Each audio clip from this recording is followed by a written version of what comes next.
स्वागत है आप सभी का आपके अपने YouTube चैनल में। दोस्तों अभी अभी हाल ही में आपका CGPSC प्री का एग्ज़ाम हुआ है और आगे ये कहा जा रहा है बहुत सारे लोगों द्वारा कि बहुत सारी वैकेंसीज जो है आने वाली है, जैसे ADU है, छात्रावास अधीक्षक है, पटवारी है। वैकेंसी कभी भी आए, चूंकि चुनाव है तो हो सकता है जल्दी आ जाए, लेकिन आपको अपनी तैयारी सुदृढ़ रखनी होगी। और जिस हिसाब से पिछला PSC का पेपर गया है, आपको बहुत ढंग से और कॉन्सेप्ट लेवल में तैयारी करने की आवश्यकता है। जैसा मैं ऑफलाइन क्लास में हमेशा कहता हूं कि आप लोग जो है वो ग्रास रूट लेवल पे एकदम नीचे से लगाकर हाईरार्की तक जितना भी है आप तैयारी करें। कॉन्सेप्ट आपका क्लियर होना चाहिए मित्रों, शून्य से लेकर एडवांस लेवल तक की पढ़ाई आपको करनी पड़ेगी। तो उसी क्रम में हम लोग जो है वो एक सीरीज चालू कर रहे हैं जिसमें ग्राम पंचायत व्यवस्था के साथ साथ किसी एक और सब्जेक्ट को, जो आपके एडीओ बेसिस के सब्जेक्ट हैं, उनमें से किसी एक को और बाकी सभी एग्जाम में वो काम आ जाए, इस प्रकार के दो विषयों को हम लोग लेकर आएंगे, जिसमें एकदम नीचे से लेकर ऊपर तक की तैयारी आपको पूर्ण रूप से करवाएंगे। करना क्या है, आपको सिर्फ और सिर्फ आपको पेन लेना है, कॉपी लेना है, घर में आराम से, गर्मी का मौसम स्टार्ट हो गया, कूलर चालू करना है और नोट्स बनाते हुए लिखना है। कई लोग ऐसे होंगे जो इन सब चीजों को पढ़ चुके होंगे, लेकिन फिर भी गारंटी है मित्रों आपको नए तथ्य मिलेंगे ही मिलेंगे। ठीक, तो आप बिल्कुल पढ़ाई कीजिए तन मन धन से। हम पूरी कोशिश करेंगे कि आपका एग्जाम से पहले बहुत सारे विषयों को करवा दें। ठीक है, चलिए, तो उसी क्रम में आज क्लास 1 है और आज आप लोगों ने देखा होगा थंबनेल, आज पंचायत की समितियां, पंचायत का इतिहास और पंचायती राज की जो समितियां बनी थी उन पर चर्चा करेंगे। तो दोस्तों पंचायत की जो समितियां से पहले थोड़ी सी उसकी हिस्ट्री को जान लेते हैं। पंचायती राज व्यवस्था, इसी को क्या कहा जाता है? स्थानीय स्वशासन कहते हैं मित्रों। क्या कहते हैं? स्थानीय स्वशासन। स्थानीय स्वशासन से आप क्या समझते हैं? तो इस देखिए, हिंदी में जितने भी शब्द हैं वो शब्द अपनी परिभाषा स्वयं कह देते हैं। ठीक है, स्थानीय मतलब स्थान, ई प्रत्यय लगा है मित्रों। ई प्रत्यय का मतलब होता है संबंधवाचक प्रत्यय। स्थान से संबंधित जो लोग हैं, जैसे कोई गांव है, एक स्थान हो गया, गांव से संबंधित जो लोग हैं वो स्थानीय है। और स्व और शासन से मिलकर बना है। स्व मतलब अपना और शासन मतलब उस पर नियंत्रण रखना। ठीक है, तो स्थानीय लोगों द्वारा अपने काम काज के लिए नियम कानून स्वयं बनाना, ये क्या है? स्थानीय स्वशासन है। ठीक है, तो इसकी जो अवधारणा कहाँ से आई, तो ये ध्यान अगर आप लोग रखे होंगे ढंग से, तो हम लोग अगर हिस्ट्री की बात करें तो हिस्ट्री में कई सारे काल में जो है वो ग्राम महत्वपूर्ण इकाई होती थी। ग्राम को इकाई मानकर कई सारे ग्रामीण गांव का प्रमुख कहलाता था, प्रधान गांव का प्रमुख कहलाता था। इस प्रकार कई सारी जो है वो देखे। लेकिन अगर हम यथार्थ रूप में बात करें, इसको सही रूप में परिणित करने का कार्य किसने किया, तो हम लोग देखते हैं लॉर्ड मेयो ने। दोस्तों भारत में बात करें तो लॉर्ड मेयो ने भारत में स्थानीय स्वशासन लागू करने की अनुशंसा की है। देखिए, मुझे लिखने में कोई दिक्कत नहीं था, परंतु लिखने में समय ज़्यादा वेस्ट होता है और आपको ये पढ़ने में बहुत अच्छा लगेगा, इसलिए मैंने पहले से लिख दिया है और पूरे डिटेल के साथ हम इस पर बात करेंगे। तो लॉर्ड मेयो ने दोस्तों भारत में स्थानीय शासन लागू करने की अनुशंसा की थी। ठीक है, सबसे पहले हम लोग बात करें किसने की थी, तो लॉर्ड मेयो ने की थी, परंतु उस पर कुछ ज़्यादा ध्यान नहीं दिया गया था। लेकिन उसके बाद जैसे आते हैं लॉर्ड रिपन के काल में, तो लॉर्ड रिपन ने दोस्तों स्थानीय संस्थाओं की मजबूती हेतु 1982 में एक प्रस्ताव रखा था। स्थानीय स्वशासन गांव के लोगों को शासन देने के लिए 1982 में एक प्रस्ताव रखा था और इसी प्रस्ताव को स्थानीय स्वशासन का दोस्तों मेगना कार्टा कहा जाता है। क्या कहा जाता है? मेगना कार्टा कहा जाता है। ठीक है, किसके लिए? स्थानीय स्वशासन के लिए जो संस्थाएं हैं उनको मजबूती प्रदान करने के लिए किसने रखी थी? लॉर्ड रिपन ने रखी थी। यहीं से बहुत सारे प्रश्न आपके बनने चालू हो जाएंगे। ठीक, चूंकि लॉर्ड रिपन पहला व्यक्ति है जिसने स्थानीय स्वशासन को मजबूती देने के लिए ये प्रस्ताव रखा था, इसीलिए लॉर्ड रिपन को स्थानीय स्वशासन का जनक कहा जाता है। किसका? स्थानीय स्वशासन का जनक कहा जाता है। यहाँ पर कई सारे जो है कॉन्सेप्ट क्लियर होंगे। क्या क्या? पहला, स्थानीय स्वशासन का जनक किसे कहा जाता है। दूसरा, लोकतांत्रिक विकेंद्रीकरण डेमोक्रेटिक सेंट्रलाइजेशन का जनक किसे कहा जाता है। इसके अलावा पंचायती राज संस्थाओं का जनक किसे कहा जाता है। और इसे बार बार घुमा के पूछ देते हैं और हम लोग एक ही चीज जानते हैं पंचायती राज में, बलवंत राय मेहता समिति, है ना। तो उससे हमको बाहर निकलना है और नए प्रश्नों को ध्यान से समझना है और इसमें बहुत सारी चीजें आपकी क्लियर होती चली जाएंगी। चलिए देखते हैं। तो सबसे पहले हमारा क्या क्लियर हो गया, लॉर्ड रिपन को स्थानीय स्वशासन का जनक कहा जाता है, बलवंत राय मेहता को नहीं। ठीक है, हम लोग एक ही जब बनते हैं पंचायत तो बलवंत राय मेहता ही ध्यान में रहता है हमारे दिमाग में। ठीक है, चलिए। हाँ, एक शब्द और आया है दोस्तों, मेग्ना कार्टा। मेग्ना कार्टा से मेरे ख्याल से आप सभी परिचित होंगे। मेग्ना कार्टा क्या है, किसे कहते हैं। यदि मेग्ना कार्टा शब्द से परिचित नहीं है तो आप बिल्कुल कमेंट बॉक्स में कमेंट्स कर दीजिएगा, मैं क्लियर कर दूंगा। इस प्रस्ताव को स्थानीय स्वशासन का क्या कहा जाता है, मेग्ना कार्टा कहा जाता है। तो मैंने तो पहले ही बता दिया, मेग्ना कार्टा कहा जाता है। मेग्ना कार्टा एक प्रकार का समझ लीजिए अधिकार पत्र, क्या कहते हैं, अधिकार पत्र। और डिटेल जानना है ये कहाँ से आया, क्या हुआ, तो मैं आप कमेंट कीजिएगा, अगर नहीं जानते होंगे मैं बिल्कुल बताऊंगा। ठीक है, इसीलिए लॉर्ड रिपन को भारत में स्थानीय स्वशासन का जनक कहा जाता है मित्रों। ठीक है, किसको, लॉर्ड रिपन को स्थानीय स्वशासन का जनक कहा जाता है, पिता कहा जाता है। ठीक है, father of local self government English में भी आ सकता है, तो इस प्रकार से आप ध्यान रखिएगा। स्थानीय स्वशासन राज्य सूची का विषय है। आप जानते हैं पंचायती राज व्यवस्था जो है, स्थानीय स्वशासन जिसको हम लोग कहते हैं, वो राज्य सूची का विषय है। और भारतीय संविधान के अनुच्छेद 40 में राज्य द्वारा ग्राम पंचायत के गठन का उल्लेख है। ठीक है, देखिए हम लोग अगर बात करें भारत में मुख्यतः, तो भारत में गांधीयन फिलॉसफी थी, गांधी जी की विचारधारा थी। और उनकी विचारधारा ये थी कि अगर देश को आगे बढ़ना है, देश को विकास करना है, तो सबसे पहले हमको गांवों का विकास करना पड़ेगा। ठीक है, और वो चाहते थे कि गांव को, मोस्टली गांव के जितने काम है, कार्य है, उनको उसके लिए क्या पावर्स प्रदान किया जाए, शक्ति प्रदान की जाए। किसको, गांवों को। ठीक है, विलेजेस को। तो अगर हम लोग गांवों को शक्ति दे देंगे तो वो अपना विकास स्वयं करेंगे, जिससे देश का विकास हो पाएगा। तो इस प्रकार की अवधारणा थी। और उनका कई लोग ये मानते हैं कि गांधी जी संविधान सभा के सदस्य नहीं थे, तो इस कारण से क्या है कि वो उनकी विचारधारा को वहां महत्व नहीं दिया गया, लेकिन ये बात गलत है। ज्यादातर संविधान सभा के जो सदस्य थे वो गांधी जी को अपना आइडियल मानते थे और उनकी विचारधाराओं से ही वो प्रेरित थे। ठीक है, तो उन्होंने ये बात रखी थी कि पंचायती राज संस्था का निर्माण किया जाना चाहिए, उसको जो है वो संविधान में शामिल कर दिया जाना चाहिए। लेकिन उस समय संवैधानिक दर्जा नहीं दिया गया था। अनुच्छेद 40 में राज्य द्वारा ग्राम पंचायत के गठन का सिर्फ उल्लेख था। ठीक है, तो ये इसलिए था क्योंकि एक और जो हमारे डॉक्टर भीमराव अंबेडकर थे मित्रों, उनका कहना था कि अभी जो है देश आजाद हुआ है और हमारा गांव जो है वो गांव में इतने लोग साक्षर नहीं है, इतनी समझ नहीं है कि अगर उनको अभी पावर्स दे दिया जाए, शक्ति प्रदान कर दिया जाए, तो उनका वो विकास कैसे करेंगे, क्या उनकी रणनीति होगी, इस प्रकार से समझ विकसित नहीं हुई है।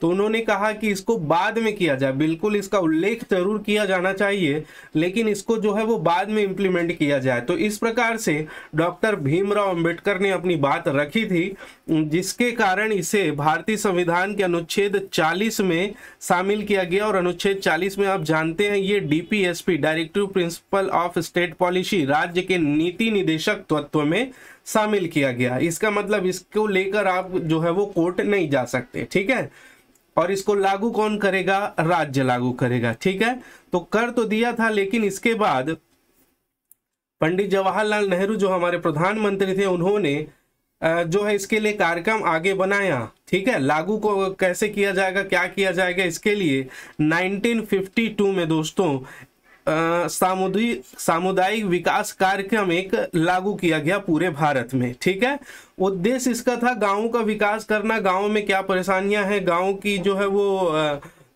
लोकेलिटी में जो प्रॉब्लम्स होते हैं उनको सॉल्व कैसे किया जाए, उनका विकास कैसे किया जाए, और उनको विकास करने में हमारी तरफ से और क्या मदद की जा सकती है। ऐसे बहुत सारे उद्देश्यों को लेकर एक 1952 में कार्यक्रम बनाया गया जिसे सामुदायिक विकास कार्यक्रम नाम दिया गया। ठीक है, और उसी प्रकार एक और कार्यक्रम बनाया गया मित्रों, जैसे राष्ट्रीय सविस्तार योजना 1953 में बनाया गया। ठीक है, और ये दोनों कार्यक्रम बनाने के बाद कुछ समय तक, लगभग 4-5 साल तक ये देखा गया कि इससे गांव का विकास हो रहा है, नहीं हो रहा है, क्या स्थितियां हैं।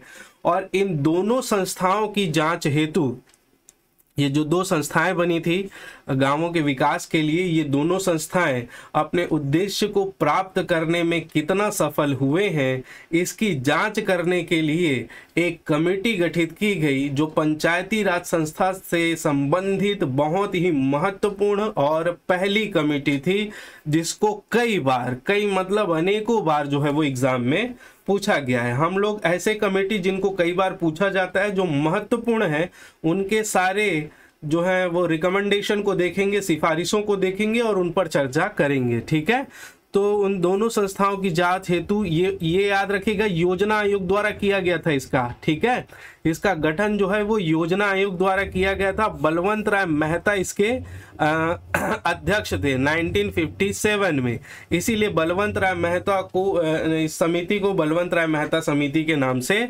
जाना जाता है। ठीक, तो ये पहली समिति थी मित्रों, बलवंत राय मेहता समिति, जो 1957 में गठित हुई थी। ठीक, गठन जनवरी 1957 में हुआ था, रिपोर्ट इसने नवंबर 1957 में दिया था। तो जनवरी से नवंबर करीब 8 महीने के आसपास के बाद इन्होंने अपनी रिपोर्ट दी थी। योजना आयोग द्वारा गठित था।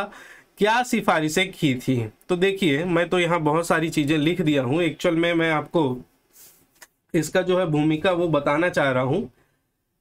पंडित जवाहरलाल नेहरू ने इस समिति को का गठन जो किया था, उसके बाद बलवंत राय मेहता ने अपनी रिपोर्ट दी। तो पंडित नेहरू ने पूछा कि क्या ये दोनों जो हम लोग सामुदायिक विकास कार्यक्रम और राष्ट्रीय विस्तार योजना, ये 2 योजना जो हम लोग बनाए थे वो सफल रहा कि नहीं रहा। ठीक है, ये पूछा, किसने पूछा, तो ये पूछा नेहरू जी ने बलवंत राय मेहता जी से।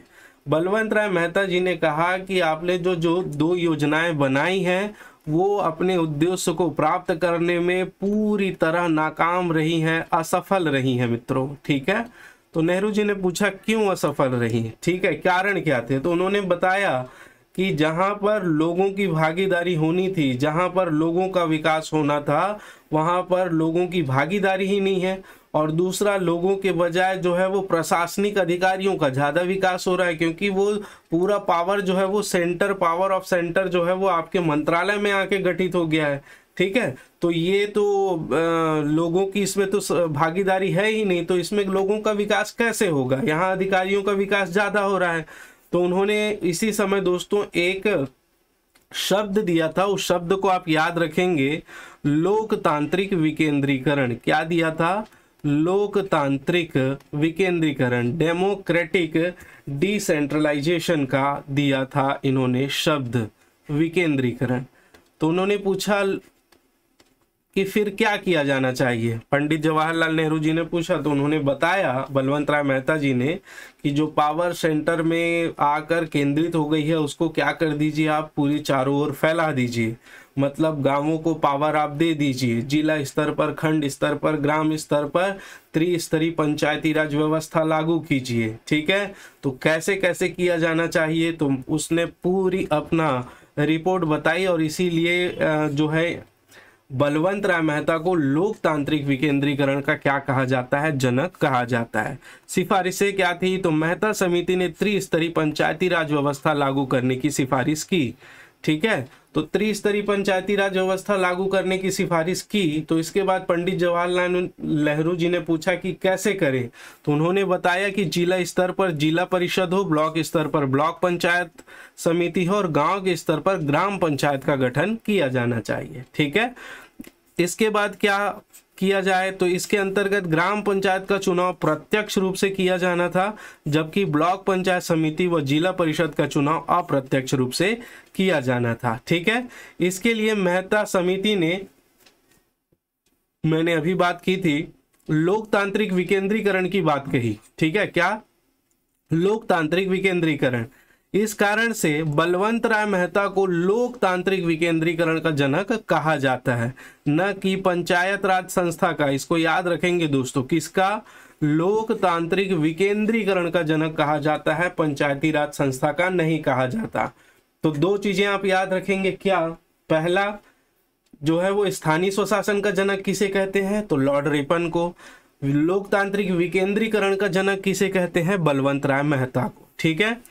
मेहता समिति के सिफारिश को पंडित जी ने एंटरटेन किया, जो पंडित जवाहरलाल नेहरू जी थे। उन्होंने 2 अक्टूबर 1959 को राजस्थान के नागौर जिले के बगदरी ग्राम में पंचायती राज व्यवस्था लागू की दोस्तों। कब? 2 अक्टूबर को, गांधी जयंती के दिन पंडित जवाहरलाल नेहरू ने राजस्थान के बगदरी ग्राम में पंचायती राज व्यवस्था को लागू किया। ठीक है। उसके बाद 3 अक्टूबर, 3 नहीं ये 11 है मित्रों, 11 अक्टूबर 1959 को आंध्र प्रदेश में लागू करने वाला ये दूसरा राज्य था। ठीक है। इसलिए पंडित जवाहरलाल नेहरू को पंचायती राज व्यवस्था का जनक कहा जाता है। ठीक, बहुत बढ़िया प्रश्न बन जाएगा अब। ठीक है, तो तीनों को याद रखिएगा। स्थानीय स्वशासन का जनक लॉर्ड रिपन, लोकतांत्रिक विकेंद्रीकरण का जनक हमारे बलवंत राय मेहता, और पंचायती राज व्यवस्था का जनक किसे कहते हैं? तो पंडित जवाहरलाल नेहरू को कहते हैं मित्रों। और ये कई बार प्रश्नों में पूछा जा चुका है, तो इसको आप बहुत ढंग से ध्यान रखिएगा। ठीक, चलिए इसके बाद कई सारी समितियां बनी, कई सारे सरकारों ने अपने हिसाब से जो है वो समितियां बनाई थी, जिसमें से दूसरा जो समिति है आपको ढंग से ध्यान रखना है, BR राव समिति। क्योंकि समितियों का क्रम पूछा जाता है मित्रों, क्या कि बलवंत राय मेहता समिति, BR राव समिति, GVK राव समिति और जो है वो गॉडगिल समिति, इनको क्रम से जमाइए। ठीक है। पहला प्रश्न इस प्रकार से देता है कि इन समितियों को आप क्या करेंगे? क्रम से जमाएंगे। तो क्रम आपको याद रखने के लिए आपको डेट याद रखना पड़ेगा, कब पहले कौन बनी थी, सेकंड कौन बनी थी। दूसरा, ऐसे 4 समितियों का नाम दे देगा आपको और पूछेगा इनमें से कौन सी समिति जो है वो पंचायती राज व्यवस्था से संबंधित नहीं थी। ठीक, तो इसके लिए भी आपको समिति का नाम याद होना चाहिए। तो ये मोस्ट इंपॉर्टेंट है, इन सभी समितियों को आप ध्यान से लीजिएगा जानकारी में। ठीक है। तो BR राव समिति 1960 में बनी थी, पंचायती सांख्यिकी के यांत्रिकरण पर गठित एक समिति थी। नेक्स्ट बात करें, HB मिश्रा समिति 1961 में पंचायत एवं सहकारी समितियों पर गठित कार्य समिति थी। इनका जो है वो आप छोटा छोटा ही चीज है, देखिए सांख्यिकी, पंचायत सांख्यिकी के यांत्रिकरण पर गठित समिति, इतना ही आपको ध्यान रखना है, इससे ज्यादा आपको कोई ध्यान नहीं रखना है। ठीक है, क्योंकि इसने जो इसका जो रिकमेंडेशन था वो कुछ खास नहीं था, इसको जिस उद्देश्य के लिए बनाया गया था उन उद्देश्यों को ही आप ध्यान में रखेंगे। जैसे पंचायत एवं सहकारी समितियों पर गठित कार्य समिति थी कौन सी? HB मिश्रा समिति 1961 में। नेक्स्ट बात करें B ईश्वरन अध्ययन समिति 1961, तो B ईश्वरन अध्ययन समिति 1961 में बनी थी। ये पंचायती राज शासन पर अध्ययन के लिए गठित की गई थी। किस पर? पंचायती राज व्यवस्था जो लागू है उसका अध्ययन करने के लिए। फिर नेक्स्ट 5वीं समिति थी के संथानम समिति 1963 में। संथानम समिति ने पंचायती राज संस्थाओं के वित्तीय प्रावधान एवं स्थिति की समीक्षा एवं पंचायती राज संस्थाओं के निर्वाचन की रूपरेखा संबंधी अध्ययन पर गठित संबंधित समिति थी। ठीक है, तो ये समिति क्यों गठित की गई थी, सिर्फ इसके उद्देश्य को याद रखेंगे। मैंने पहले ही बताया क्रम से, और एक संबंधित जो है वो पंचायती राज से है कि नहीं, इससे पूछा गया था, तो ध्यान रखेंगे। उसके बाद है दया चौबे समिति 1976 में मित्रों। ठीक है, तो ये समितियों को ध्यान रखेंगे। इंपॉर्टेंट है आपका अशोक मेहता, इंपॉर्टेंट सभी समितियां हैं, नाम और डेट तो याद रखेंगे ही। अशोक मेहता समिति 1978 में, आप सबको पता है मित्रों 1978 में मोरारजी देसाई की सरकार थी, और मोरारजी सरकार ने जो है वो गांधी जी के विचारों से प्रेरित होकर इनको नया जो है वो पंचायती राज व्यवस्था लागू करने के लिए और उसमें जांच कराने के लिए एक नई समिति, उच्च स्तरीय समिति थी, ये गठित किया था अशोक मेहता की अध्यक्षता में। अशोक मेहता ने पहली बार पंचायती राज संस्थाओं को संवैधानिक दर्जा दिए जाने की सिफारिश की थी। मोस्ट इंपॉर्टेंट है, पहली बार पंचायती राज संस्थाओं को संवैधानिक दर्जा दिए जाने की सिफारिश किसने की थी? तो आप ढंग से याद रखेंगे, अशोक मेहता ने की थी। ऑप्शन आएगा LM सिंघवी, लक्ष्मीमल सिंघवी जी, ठीक है। LM सिंघवी समिति जो बनी थी, लेकिन उन्होंने भी इसको जो है वो पंचायती राज संस्थाओं को संवैधानिक दर्जा दिए जाने की सिफारिश की थी। किसने? LM सिंघवी समिति ने मित्रों।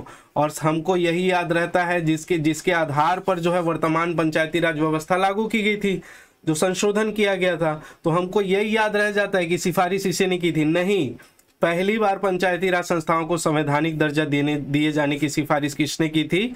अशोक मेहता समिति ने की थी। तो इसको आप ढंग से ध्यान में रखेंगे, ठीक है।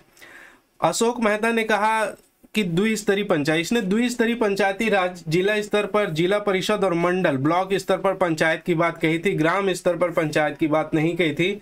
तो ये इनको नकार दिया गया क्योंकि हमारा जो बुनियाद था वो गांव से ही तो हमको वो स्वशासन सौंपना था, ठीक है। और इन्होंने गांव की ही न बनाने की बात की, तो इनके जो है अनुशंसा को नकारा गया। पंचायती राज संस्थाओं को करारोपण देने की भी अनुशंसा इन्हें की थी अशोक मेहता ने, ठीक है।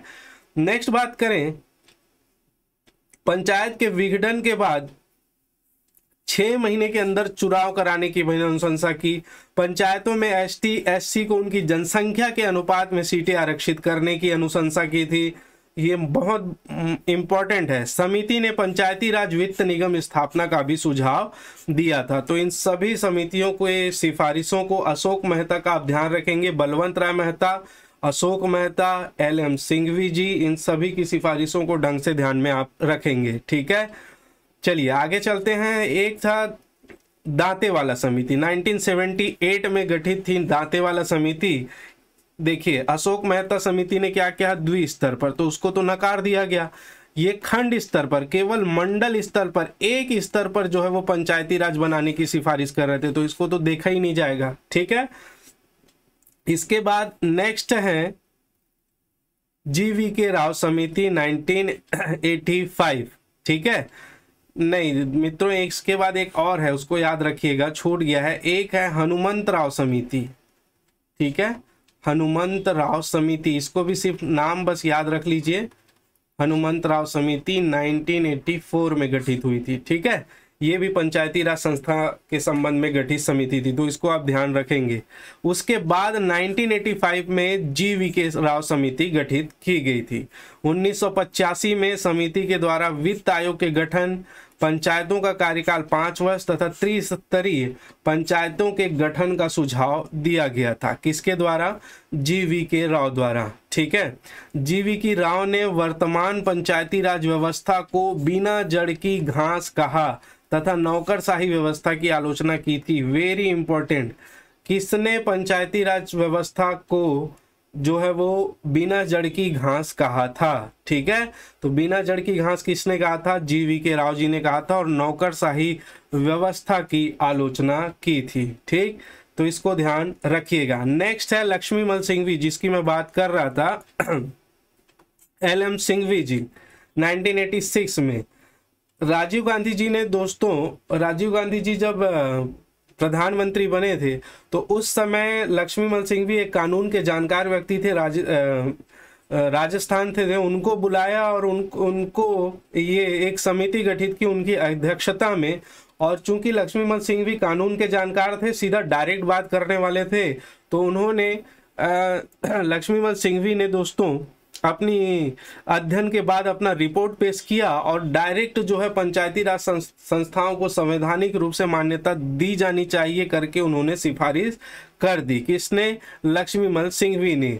लक्ष्मीमल सिंघवी ने आगे कहा कि गांव की पंचायतों को ज्यादा आर्थिक संसाधन उपलब्ध कराए जाने चाहिए। इसके अलावा ग्राम पंचायतों को ज्यादा व्यवहारिक बनाने के लिए गांवों का पुनर्गठन किया जाना चाहिए। एवं ग्राम सभा की महत्ता पर भी जोर दिया जाए। ठीक है, ग्राम सभा की भी महत्ता पर जोर दिए जाने की सिफारिश इन्होंने की थी। आगे बात करें तो पंचायती राज संस्थाओं के चुनाव, उनके विघटन एवं उनके कार्यों से संबंधित जो भी विवाद उत्पन्न होते हैं उनके निस्तारण के लिए न्यायिक अभिकरणों की स्थापना की जानी चाहिए। न्यायिक अभिकरण जानते ही हैं, कोर्ट में जाता है तो कोर्ट में बहुत सारे विवाद और भी पहले से केसेस पेंडिंग होते हैं, तो न्यायिक अभिकरण की स्थापना का भी जो है वो सुझाव दिया था LM सिंघवी जी ने। इसी समिति की अनुशंसा पर पंचायती राज संस्थाओं हेतु 64वां तथा नगर पालिकाओं के संवैधानिक दर्जा हेतु 65वां संविधान संशोधन विधेयक 1989 में लोकसभा में लाए गए थे। तो LM सिंघवी जी की बातों को सुझाव को ग्रहण करके राजीव गांधी सरकार द्वारा जो है दोस्तों इसमें 64वां तथा 64वां पंचायती राज संस्थाओं हेतु और नगर पालिकाओं के संवैधानिक अधिकार हेतु 65वां संविधान संशोधक 89 में लोकसभा में लाया गया। और आप जानते ही हैं उस समय लोकसभा क्या हो गई थी, भंग हो गई। और आप ये भी जानते हैं कि यदि लोकसभा भंग हो जाती है तो पेंडिंग लोकसभा में जितने भी पेंडिंग बिल हैं वो भी क्या हो जाएंगे, यहाँ पर समाप्त हो जाएंगे। ठीक है, इसके बाद जो है और भी समितियां बनी थी, लेकिन इसके बाद 2 साल जो है वो लगातार एक हमारे चंद्रशेखर जी की सरकार थी, वीपी सिंह की सरकार लगातार बनी, लेकिन वो ज्यादा दिन तक चला नहीं पाए। ठीक है, और उस समय और भी समितियां बनी, जैसे हम बात करें पीके थुंगन समिति 1998 में, ये संसद की सलाहकार समिति की एक उप समिति थी या केंद्रीय मंत्रिमंडल से संबद्ध समिति थी पीके थुंगन समिति। इन्होंने जो सिफारिशें दी, एक पंचायत को संवैधानिक अधिकार दिया जाए जो लक्ष्मीमल सिंघवी जी द्वारा कहा गया था, दूसरा 5 वर्ष का कार्यकाल हो, तीसरा आरक्षण की बात कही थी। ठीक है, इसके बाद एक और समिति जो अंतिम समिति बनी थी मित्रों वो है गॉडगिल समिति। ठीक है, गॉडगिल समिति 1988 में बनी थी। गॉडगिल ने जो है वो पीके थुंगन की बातों को ही जो है वो आगे बढ़ाया था। 1988 में VN गॉडगिल की अध्यक्षता में एक नीति एवं कार्यक्रम समिति का गठन कांग्रेस पार्टी ने किया। समिति ने निम्न अनुशंसाएं दी, पंचायती राज संस्थाओं को संवैधानिक दर्जा दिया जाए जो पहले कहा गया था, गांव, प्रखंड तथा जिला स्तर पर त्रिस्तरीय पंचायती राज होना चाहिए, पंचायती राज संस्थाओं का कार्यकाल 5 वर्ष सुनिश्चित कर दिया जाए, पंचायत के सभी तीनों स्तरों के सदस्यों का सीधा निर्वाचन होना चाहिए, अनुसूचित जातियों, जनजातियों तथा महिलाओं के लिए आरक्षण होना चाहिए, पंचायती राज संस्थाओं की यह जिम्मेवारी होगी कि वे पंचायत क्षेत्र के सामाजिक आर्थिक विकास के लिए योजनाएं बनाएंगे तथा उन्हें क्रियान्वित करेंगे, पंचायती राज संस्थाओं को कर लगाने, वसूलने, जमा करने का अधिकार होगा। तो इस प्रकार की जो पुरानी बातें थी मित्रों उसको पीके थुंगन ने और गॉडगिल ने दोहराया था। अब यहाँ पर एक चीज और याद रखेंगे, जब 1991 में मित्रों वीपी सिंह की सरकार बनी तो पीवी नरसिम्हा राव की जब सरकार बनी तो उस समय मित्रों 73वां संविधान संशोधन जो लाया गया था वो किसकी सिफारिश को एंटरटेन किया गया था, LM सिंघवी की। बहुत ढंग से याद रखेंगे, ठीक है, किसके, LM सिंघवी की सिफारिशों के आधार पर जो है वो 73वां संविधान संशोधन जो विधेयक जो है वो अधिनियम, जो फिलहाल अधिनियम बन चुका है, विधेयक लाया गया था। ठीक है, ये 24 अप्रैल सन 1993 को संविधान संशोधन लागू हुआ। इस कारण 24 अप्रैल को पंचायती राज दिवस के रूप में हम लोग मनाते हैं। कब लागू हुआ, 24 अप्रैल। क्या, 73वां संविधान संशोधन अधिनियम 1992। ये मित्रों लोकसभा में प्रस्तुत किया गया था सितंबर को प्रस्तुत किया गया था 1991 में, लोकसभा से पास हुआ 22 दिसंबर 1992 को, राज्यसभा में पास हुआ 23 दिसंबर 1993 को और राष्ट्रपति द्वारा हस्ताक्षर किया गया इसे 20 अप्रैल 1993 को। ठीक है, ये 2 होगा मित्रों, ये प्रिंटिंग मिस्टेक है, इसको 2 कर लीजिएगा। ठीक है, और राष्ट्रपति ने इस पर हस्ताक्षर कब किया, 20 अप्रैल 1993 को, और लागू कब हुआ आप जानते हैं 24 अप्रैल को। और इसी के साथ ही पंचायती राज संस्थाओं को संवैधानिक दर्जा दिया गया। ठीक है, 73वां संविधान संशोधन विधेयक के बाद। तो उसकी विशेषताएं कुछ थी, उन विशेषताओं पर भी थोड़ा सा चर्चा कर लेते हैं। मित्रों, संवैधानिक दर्जा दिए जाने का मतलब क्या था? तो संवैधानिक दर्जा दिए जाने का मतलब ये था कि आप जानते हैं नीति निदेशक तत्व के अनुच्छेद 40 में ही इसे क्या किया गया था, रखा गया था। इसका मतलब राज्य जब चाहे तब ग्राम पंचायत का गठन करे, राज्य चाहे तो जब चुनाव भंग कर दे, राज्य चाहे तो ग्राम पंचायत बनाए ही ना। इस प्रकार से बहुत सारी असुविधाएं थी। ठीक, लेकिन उसको जब ये संवैधानिक दर्जा दिया गया और इसको भारतीय संविधान में शामिल किया गया तो राज्यों के लिए बाध्यकारी हो गया कि वो रेगुलर चुनाव करवाएंगे, रेगुलर ग्राम पंचायत का गठन करेंगे, पदाधिकारियों को कैसे रखा जाएगा, क्या किया जाएगा, कितने वर्ष में चुनाव होगा, वो सारी की सारी बातें किस में लिख दी गई, हमारे संविधान में लिख दी गई। और उसके अनुसार अब क्या हुआ, संवैधानिक दर्जा देने के बाद यदि राज्य इस प्रकार का उसमें लिखी हुई बातों का पालन नहीं करेंगे तो आप उसको लेकर जो है उन्हें कोर्ट में चुनौती दे सकते हैं। तो सबसे पहले तो ये फायदा हुआ कि पंचायती राज जो व्यवस्था थी उसको संवैधानिक दर्जा मिला, जिससे आप उनमें लिखी गई बातों को राज्यों का जो है वो पालन करना अनिवार्य कर दिया गया। इसके द्वारा संविधान में 243 से 243O तक के अनुच्छेद जोड़े गए। ठीक है, तो ए से लगाकर ओ अगर आप देखेंगे तो ये कुल 16 अनुच्छेद जोड़े गए मित्रों, 15 नहीं थे। कई बार आंसर 15 लगा कर आते हैं, गलत हो जाता है। 243 भी उसमें शामिल है और टोटल हो जाएंगे 16 अनुच्छेद। ठीक है, 16 अनुच्छेद जोड़े गए थे। ठीक, इसके द्वारा संविधान में 11वीं अनुसूची जोड़ी गई। कौन सी अनुसूची जोड़ी गई? 11वीं, आपको ढंग से पता है। और भाग 9 जोड़ा गया। भाग 9 इस प्रकार नहीं आएगा मित्रों, आपको ये वाला 9 याद रखना पड़ेगा। भाग 9 इस प्रकार आएगा रोमन लिपि में। ठीक है, भाग 9 जोड़ा गया। इसके अलावा नियमित निर्वाचन, निश्चित कार्यकाल, ओबीसी, एससी, एसटी तथा महिलाओं के लिए आरक्षण राज्यों के लिए बाध्यकारी होंगे, ये कहा गया। इनको करना ही पड़ेगा। आरक्षण की बात की गई है, आगे हम लोग देखेंगे एक एक आर्टिकल में क्या क्या बातें की गई है। ठीक है, ओबीसी, एसटी, एससी को उनके जनसंख्या के अनुपात में और महिलाओं को 1/3 आरक्षण की बात पहले की गई है। ठीक है, नेक्स्ट हम लोग बात करेंगे त्रिस्तरीय पंचायती राज व्यवस्था को अनिवार्य किया गया, परंतु राज्य जिसकी आबादी 20 लाख से कम हो उसे त्रिस्तरीय पंचायती राज व्यवस्था लागू करना अनिवार्य नहीं होगा। इसके स्थान पर द्विस्तरीय पंचायती राज व्यवस्था लागू करना अनिवार्य होगा। देखिए कितना बढ़िया प्रश्न बन सकता है। हम अभी तक ये जानते हैं कि सभी जगह जो है वो त्रिस्तरीय पंचायती राज व्यवस्था चल रही है हमारे क्षेत्र में, छत्तीसगढ़ में। तो यहाँ पर बढ़िया भ्रम करने के लिए डाला जा सकता है कि क्या 73वें संविधान संशोधन में सभी राज्यों के लिए त्रिस्तरीय पंचायती राज व्यवस्था लागू करना अनिवार्य है? तो यहाँ पर नहीं है मित्रों।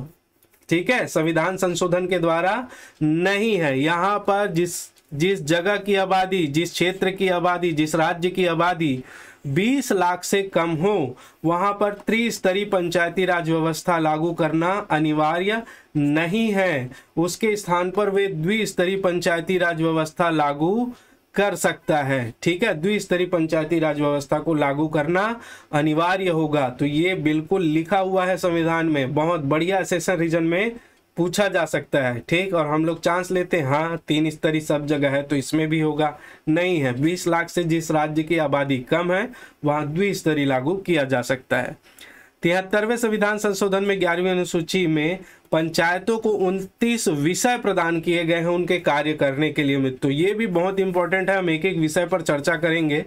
तो 73वें संविधान संशोधन के 11वीं अनुसूची में पंचायतों को 29 विषय उनके कार्य से संबंधित प्रदान किए गए हैं। ठीक है, तो ये था मित्रों आज मुख्यतः हमको जो केंद्रित रहना था पंचायत की समितियों पर, जो हम लोगों ने डिस्कस की है। आगे आने वाली क्लास में हम लोग जो धाराएं 73वें संविधान संशोधन में जो धाराएं हैं और छत्तीसगढ़ पंचायती राज जो अधिनियम है उनको मिलाकर पढ़ेंगे। मैं ये भी बताऊंगा दोस्तों कि कौन कौन सी धाराओं में पंचायतों को जो है राज्य उनको लागू करना अनिवार्य है और कौन कौन सा लागू करना अनिवार्य नहीं है, क्योंकि अब कॉन्सेप्ट लेवल में ये पूछा जा सकता है। तो कौन सा बाध्यकारी होगा, कौन सा नहीं होगा, किसके लिए राज्यों के ऊपर छोड़ा गया है, उन सभी परिस्थितियों पर हम लोग बहुत अच्छे से और ढंग से जो है वो चर्चा करेंगे। बस आपसे एक ही रिक्वेस्ट है मित्रों, अगर आपको वीडियो पसंद आया हो तो इसको लाइक जरूर कर देंगे और कमेंट जरूर करेंगे मित्रों, ठीक है। लाइक करके कमेंट जरूर करेंगे। चाहे आपको क्लास अच्छी लगी हो, नहीं लगी हो, तो आपका सुझाव जो है आमंत्रित है। यही हमको मोटिवेशन प्रदान करेगा। मैं आगे पूरी क्लास करवाऊंगा, ठीक है। और कोई भी जानकारी चाहिए तो नीचे डिस्क्रिप्शन बॉक्स में सारा डिटेल है, तो वहां से आप मुझसे संपर्क कर सकते हैं, ठीक है। तो आज के लिए इतना ही। आप सभी लोगों का बहुत बहुत धन्यवाद। जय हिंद।